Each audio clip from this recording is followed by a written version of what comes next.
Kindly subscribe my channel.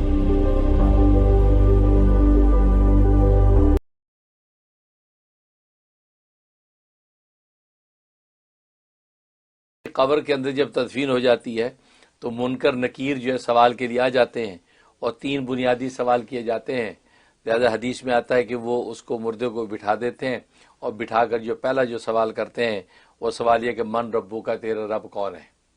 اگر اس کا جواب صحیح دے دیتا ہے تو بہت اچھا ہے، اگر صحیح جواب نہیں دیتا تو حدیث میں آتا ہے کہ فرشتے جو ہے وہ ایک گرز مارتے ہیں،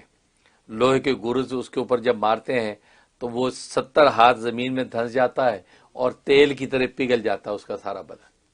ایسی تکلیف۔ اس کے بعد پھر اس کو ٹھیک کر دیا جاتا ہے، پھر اس سے اگلا سوال کرتے ہیں کہ من نبیو کا، تیرا نبی کون ہے؟ اور ایک روایت میں آتا ہے کہ رسول اللہ صلی اللہ علیہ وسلم کا سراپا دکھایا جاتا ہے، پوچھا جاتا ہے کہ ما تقول فی ھذا الرجل، یہ جو شخصیت ہے ان کے بارے میں تم کیا کہتے ہو؟ اب اگر جو اس کا جواب صحیح دے دیتا ہے تو بہت اچھا ہے، اور اگر جواب صحیح نہیں دیتا اور وہ دیکھ کے کہتا ہاں لا ادری، اور منافق اور مشرک یہی کہتا ہاں لا ادری، نہیں جی مجھے کچھ پتہ نہیں ہے، تو ملائکہ اس کے اوپر گرز مارتے ہیں لوہے کا ایسا کہ 70 ہاتھ زمین میں دھنس جاتا ہے اور تیل کی طرح پگھل جاتا ہے، یہ تکلیف اٹھاتا ہے۔ اس کے بعد پھر اس کو درست کر دیا جاتا ہے، پھر تیسرا سوال کیا جاتا ہے ما دینوں کا، تیرا دین کیا ہے؟ جواب دے دیتا کہ دین الاسلام، میرا دین اسلام ہے، تو فبیہ نہیں دیتا تو پھر جو ہے وہی اس کے ساتھ ہوتا ہے کہ اس کے اوپر جو ہے گرز مارا جاتا ہے اور اس کے جو ہے وہ کے بدن کو فنا کر دیتا ہے، تو 70 ہاتھ زمین میں دھنس جاتا ہے، تو یہ تکلیف دی جاتی ہے۔ اور اس کے بعد جو ہے پھر جو جہنم کی کھڑکی کھول دی جاتی ہے، وہاں سے بدبو، تعفن، حرارت اس کو پہنچتی رہتی ہے، کیونکہ ابھی سے اس کو تکلیف میں ڈال دیا جاتا ہے۔ لیکن اگر جوابات اس نے صحیح دیے کہ پہلے سوال کا جواب ربی اللہ، اللہ میرا رب ہے، تو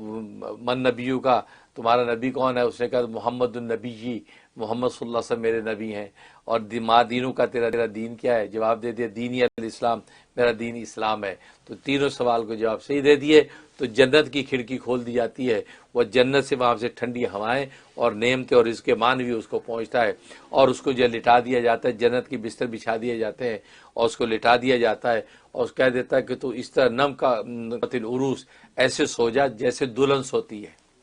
دلہن سونے کا مطلب یہ ہے کہ اب دلہن جب سو جاتی ہے اس کو دلہا ہی اٹھاتا ہے،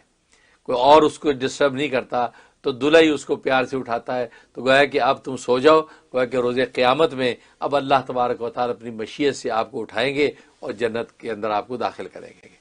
تو یہ گویا کہ اس جو ہے نیک آدمی کے جس سے سوالات کا جواب دے دیا اس کے ساتھ یہ نیک سلوک کیا جاتا ہے۔ اس طریقے سے قبر کے اندر احوال ہوتے ہیں، اور باقی دیگر جو تفصیلات وہی کہ جناب وہ جو مردوں کو دفنانے کے لوگ آتے ہیں تو وہاں پر جو ہے وہ جب تک پورا کر دیتے ہیں، اس لیے حکم ہے کہ وہ نیچے جو سوال جواب شروع ہو جاتا ہے تو حکم یہ ہے کہ سورہ بقرہ کا پہلا رکوع اور سورہ بقرہ کا آخری رکوع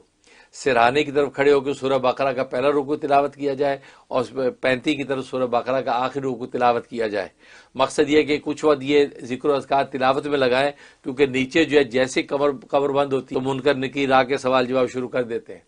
چونکہ اس وقت جو سوال جواب میں ہے آپ وہاں اوپر جو قرآن کریم کی تلاوت کریں گے اور اس کے لیے ذکر و اذکار کریں گے، اس سے اس کو تقویت ہوتی ہے، تو اس تقویت کی وجہ سے اس کو سوال جواب دینا آسانی ہو جاتی ہے۔ اس لیے فرمایا کہ یہ سارا عمل کر کے دعا کر کے اب وہاں سے آپ رخصت ہوں، تاکہ اس سے اس کو فائدہ پہنچے، تقویت ہو۔